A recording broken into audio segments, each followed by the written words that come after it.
Thanks for tuning in. I'm Ben Aston, and this is the Digital Project Manager podcast from thedigitalprojectmanager.com.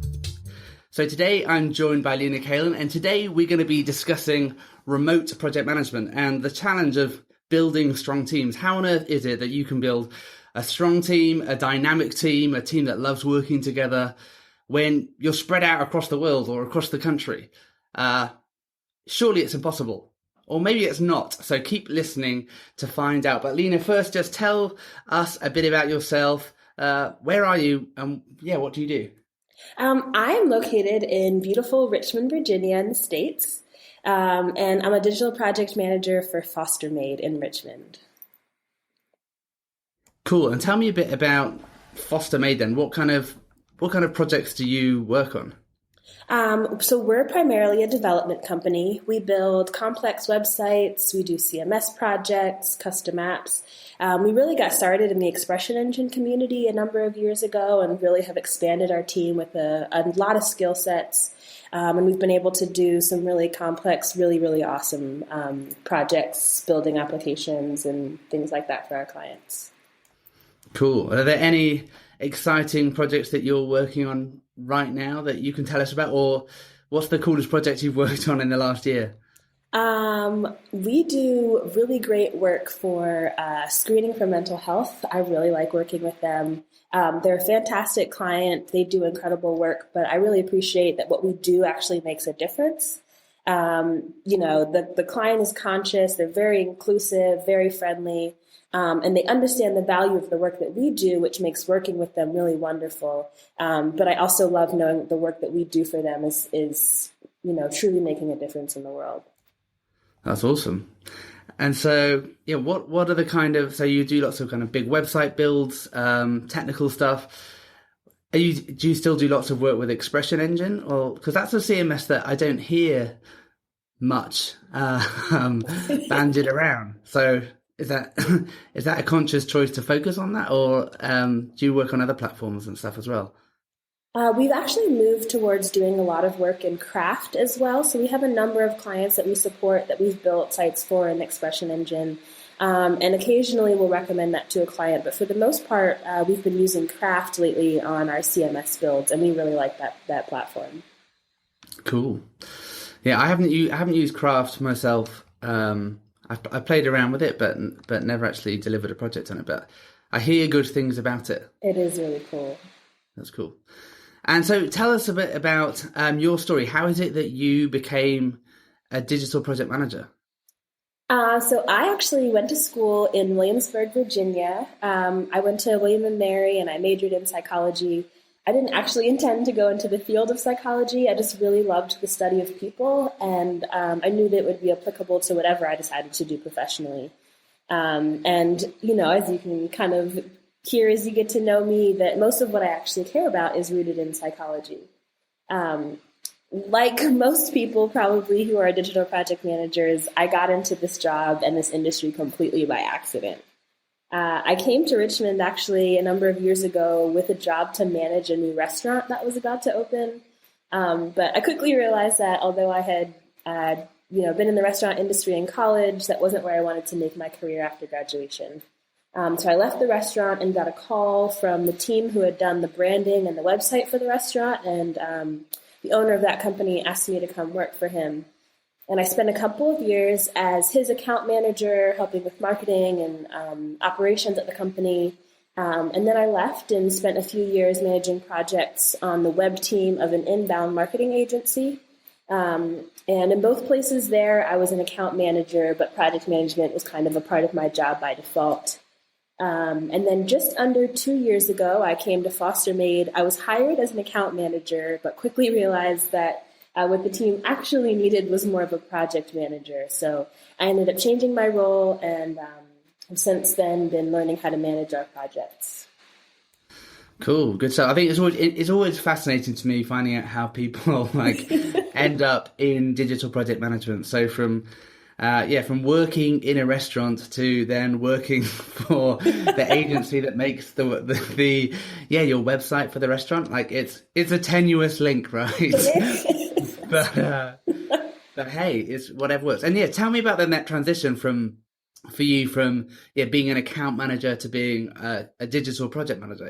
It's a transition that I made myself, but I'd love to know, like, how did that work out for you? Did you find yourself, you obviously, you said that you saw a need for digital project management, and then how did you transition and say, one day I'm no longer an account manager. Today you will call me a digital project manager. How did that happen? So I think that, I came on and one of the goals was to really manage relationships.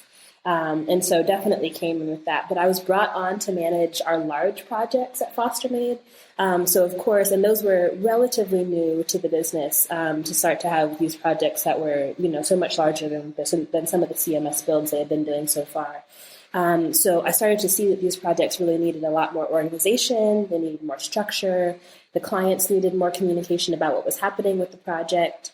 And it just kind of needed more project management than just kind of that relationship aspect, or the higher level, vision and strategy. So I kind of waffled a bit and had, account and project manager as my title. And then after a while kind of realized that I needed greater skill sets or different skill sets than the ones that I'd been using as an account manager. And fortunately, my company was very open to investing in me to help me to develop those skill sets to become more of a project manager that's providing that structure and organization on these projects.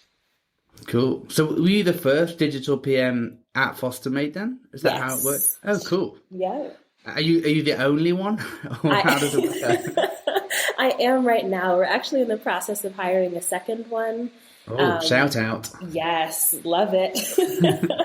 But yeah, for the past couple of years, I have been the only one implementing those processes here. Cool. That's I think it's always challenging as well when you're starting out in an agency and, if there's just account management and you're the sole project manager, trying to do your job well while being spread really thinly across different projects can be a challenge. So if you want a job, come join us on Slack. Go to the community section of the website, join us on Slack, find Lina and say you want a job if you're in Richmond. Or actually, do you work remotely? No, most of our team is in Richmond. Yeah. Okay, cool. Good stuff. And tell us about your toolkit then. I think it's always, people are always interested. What tools are you using? What have you found recently that's changed your life? What do you use to manage projects? We use Teamwork internally. We'll also use a tool that the client has if they prefer that. So we've been in Asana. We have a client in Canada that uses a tool called Geppetto. But mostly internally, we use Teamwork to manage our projects. We use Harvest and Harvest Forecast. I use OmniPlan myself to make project plans. I think that's the bulk of the tools that we're using right now. Cool. How does Teamwork, does it work well for you? I think it works very well. It was definitely a bit of a challenge to get the team to use it in a way differently than they had been using it before I came on. But I think it really helps give a transparent look into the project, and I can stay up to date and keep our clients in there too. And at a glance, they can get a pretty good view of where the project is and how it's moving forward. Good stuff. It's always. I feel like it's rare that you hear a PM say, "Yeah, I use this tool and it actually works quite well." So maybe Teamwork is one for you to check out. Cool. So if you haven't had the chance to check it out yet, Lina's written a great article that we published this week, 5 techniques for building strong relationships in virtual teams. So if you haven't read it yet, check it out. And Lina gives 5 tips for working with people remotely, whether that's working with a team or working with your client. But let's first talk about, though, this in the article you talk about managing relationships is actually one of our most important roles. And it's interesting that I think you come from an account management background, because that feels like an account management thing to say. But so why do you think, from a project manager's perspective, that managing relationships is one of our most important roles? That's a really good question. I think at the end of the day, the reason that we're all here is for people. And I think that sounds a little cliche to say, but it's absolutely true. We are people working with people. We're creating products and solutions for people. you really can't remove people from that equation. And so it's essential that relationship building is a huge part of our jobs. And when we do that, when we build relationships with the people that we work with, our jobs, their jobs, and our projects, it all goes so much smoother because we're all on the same team and we're aligned. And that only happens, when you put that intentionality into aligning yourself with others. Yeah, I think that's, it's definitely true. And I think one of the, one of the things that it's so easy to get wrong is to be treating people as, just resources, or treating clients as though they're not actual real people. Right. And as soon as we start dehumanizing what we do and forget about the relationship side of things, projects quickly fall apart. Yep. And so you've written 5 great tips for how we can improve the way that we manage relationships, how we can build stronger relationships with virtual teams or when we're working remotely. And so the first thing you talk about is not making assumptions. And you talk about how we shouldn't make assumptions about people. But this is something we all do, right? This is something, whether consciously or not, we make assumptions. We're trying to figure people out. We're trying to put people in boxes. So, tell us, why is that such a bad thing to do? Have you got any personal horror stories of, it's your first thing you say, don't make assumptions. I'm hoping there's a gem here, a story where you can tell us how you, it didn't go so well. Well, I'm glad to say that I don't have any specific stories that have happened in my career. Come on, Lina, be honest. But I think, just about me personally, it's always been something that I'm really interested in, really concerned about, being a woman of color who's in, just in the world and operating in different spheres. People can quickly make assumptions about me based on what they see on the outside. And there are parts of my identity that aren't apparent on the outside. And there are parts of my appearance that people might draw conclusions about that aren't necessarily accurate. And so it's always been something that I'm really aware of. And I think, in addition to that, outside of my personal identity, I think there's always the awareness about gender identity. And you can't make assumptions about somebody's gender identity. And I think that happens a lot now. And so it's, one of the reasons that was the first thing I put down is because you just want to make sure that you're being inclusive and allowing people to represent themselves and identify themselves in the way that they want to without us projecting our own experiences and our own biases on that person. I think that's really important. Yeah, definitely. And I think I really love your comment. You kind of dropped it in to the section about not making assumptions. But I think what's so important, what you wrote about using we rather than you. I think when we're able to help people understand whether or not it's people on our own team or the clients that we're working with, that we're on the same side, that we're partnering together to deliver something, that we're a team, using that kind of inclusive language, and letting people know that you've got their back, that you want to work together with them, I think is so important. And so that you can be viewed as extensions of one another, is so important. Thank you. I think, it's a simple thing that just, I think, makes a really big difference. Definitely.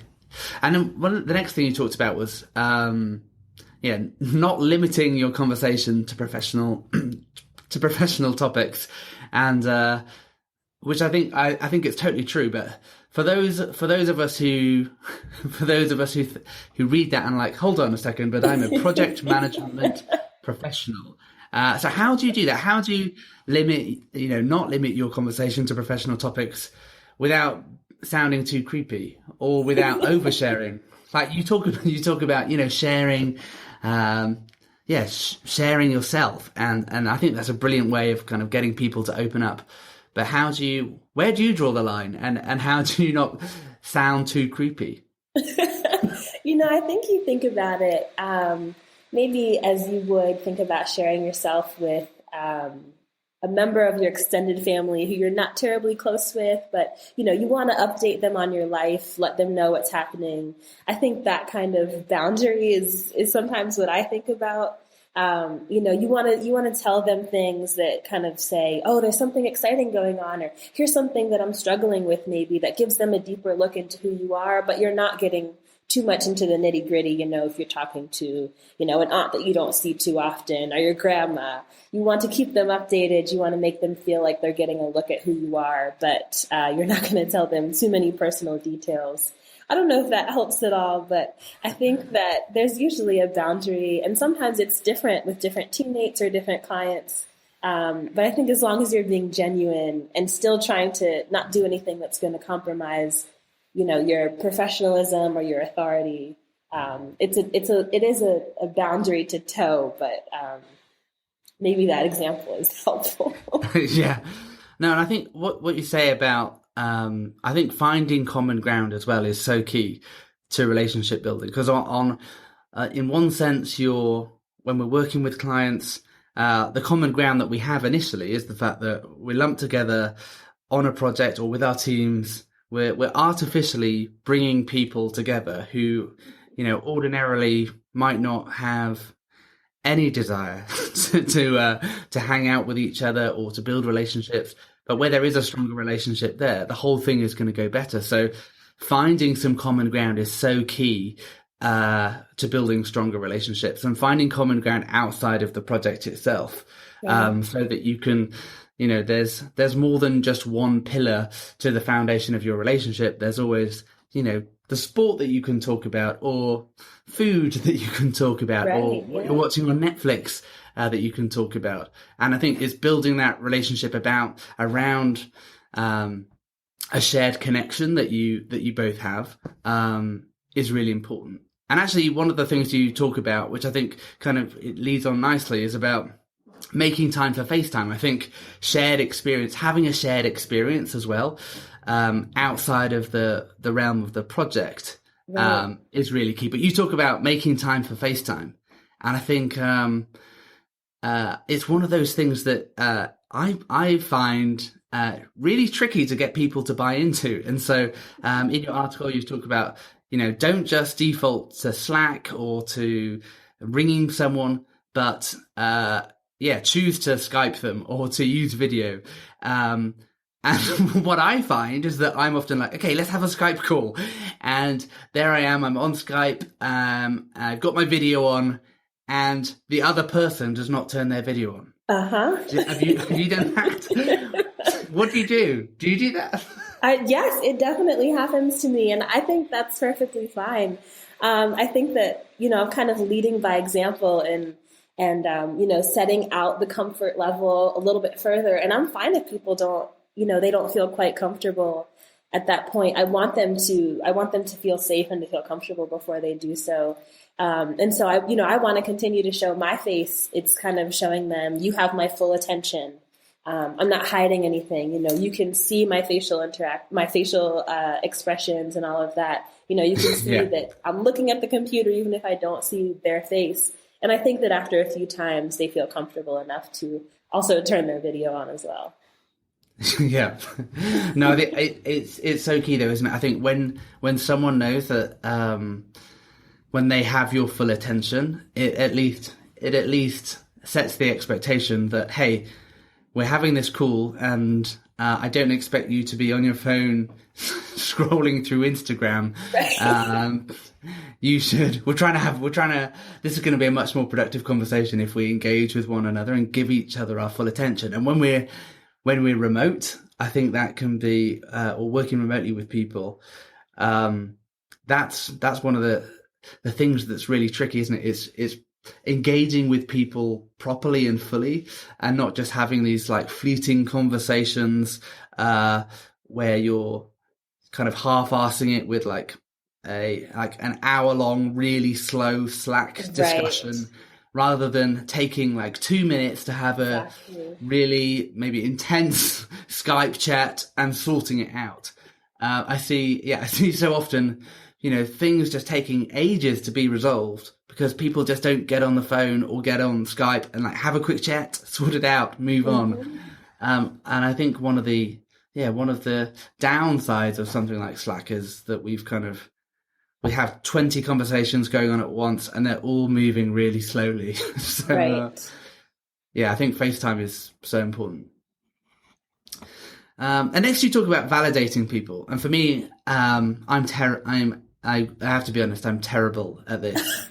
I'm always like, yeah, okay, that's passable, but it's not great.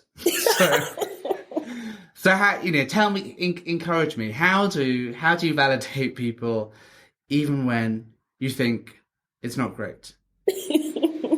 I think it's, that's a really good question. And I think it's just letting them know that their voice is important. And even if the thing that they're bringing to the conversation isn't the best suggestion, it's, saying something like, that's a good thought, or I hadn't thought about that before, or I wonder if we looked into that a little bit more, or, even something, if it's not something to look at the moment, to say, maybe we should think about that a little bit later, but I really appreciate you bringing that to the table. It's just a matter of saying, I hear you, I value the fact that you took time to speak and to bring this up before inserting our own opinion or, taking the next action. Yeah, that is so true. Lina, you sound like a very nice person. You're much Thank you. You're much nicer than me, but no, but what you say, I think is really important, and I know I need to improve on this, because I think when we do validate people, when we do help people to feel heard, it gets them behind what we're trying to do collectively. It helps with when they feel like they buy into the vision, when they feel like they've got a voice and that they're heard and that they matter. People have buy-in, and that vision casting and getting people to buy into the vision is so important to building a strong team, because if people don't care, you're kind of screwed. And so, right. and there's the core of a strong team has to be a shared vision around what we're trying to achieve and how we're going to achieve it, and everyone has got to buy into that. Otherwise, the whole thing is going to not go well. And so, finally, you talk about checking in with your team, and I think this is great. But we're talking about building stronger remote teams, or when we're working with remote clients. So, how do you talk to us about how you do that? Like, how do you check in with people when you're not next to them? It's easy when you can just wander around the office and have a chat, but when you're remote, how do you actually make that happen? I think it depends on the person that I'm talking to. So some people, actually, I work with a team of developers, so a lot of times they don't want to necessarily talk about it face to face. So just a couple of times a week, how's your day going? Just checking in. Some people, I'll get together with after work. Let's go to happy hour, get a drink. How do you think that meeting went? And, sometimes it takes a while to build up that trust, or there's a reason why somebody isn't quite comfortable responding to me with that. And so I want to make sure that I'm taking the steps to help them feel more safe, and make them know that I really care about this answer. I'm not just asking it, in an empty way. I really want to know the answer. And so I think just checking around, even if the person doesn't have anything to say, just asking that question that says, what did you think about that? I think it really goes a long way, and it helps to build relationships, especially with my team. Yeah, I think that's great advice. And what about with working with clients as well, like checking in with your clients? How do you do that? Because I think it's so important when we're working on projects that we're kind of regularly touching base, just checking in with our clients throughout a project. But when we are working kind of remotely with clients, or we don't get to see them very often, it can be really tricky. And what do you do when they're not responding? Or how do you check in with people, like with clients, when it kind of feels like they don't care? I think it's important to always think about the why and to not just write it off. And so if it is a trust thing, kind of doing some of the things that we've already talked about to help build trust, Maybe they would prefer to talk over a call instead of, they just haven't gotten around to the email. Or I think, you have to think about how the person is going to process information. So maybe they prefer that I send them a couple of questions ahead of time, before we talk, or just answer them over email instead of over a call. And, even sometimes, again, setting the example. So just saying, I think that we could do better, better A next time. Or, I'm really excited about this one thing that we saw today. It kind of makes it seem more like a conversation and less like an interview. And I think that makes a big difference too. Yeah, I think that's really helpful. So for those of you who haven't yet read Lina's article on 5 techniques for building strong relationships in virtual teams, go and check it out and start building some stronger relationships. I think some of the stuff we've been discussing today is really helpful. Thanks, Lina, for your wisdom on how we can build stronger relationships. It's been great having you with us today. Thank you. It's been my pleasure. Good stuff. And so if you'd like to contribute to this conversation, I'd be interested to find out how other people like to build strong relationships with their teams. Comment on the post that Lina's written, or head to the community section of the digitalprojectmanager.com to join our Slack team. And you'll find loads of interesting conversations going on there. And we'd love you to join the conversation. So until next time, thanks for listening.